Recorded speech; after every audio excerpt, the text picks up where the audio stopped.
In this video, I'm going to show you how to replace the gas cap on this Chevy Silverado. Let's get into it. You want to open the gas door. You can take the old gas cap off, twist it off, and then you have this tie right here.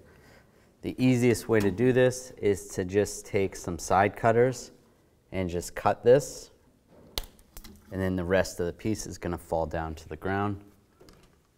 You can take the new gas cap, and with this little T handle, you want to just slide it into the slot where the old one was and just push it in,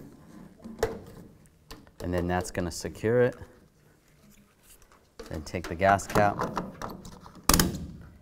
and lock it down. You're good to go. When only the best will do, demand TRQ. The only company that lets you view before you do. TRQ is committed to offering the highest quality aftermarket auto parts that are engineered for peace of mind. Thanks for using and viewing with TRQ.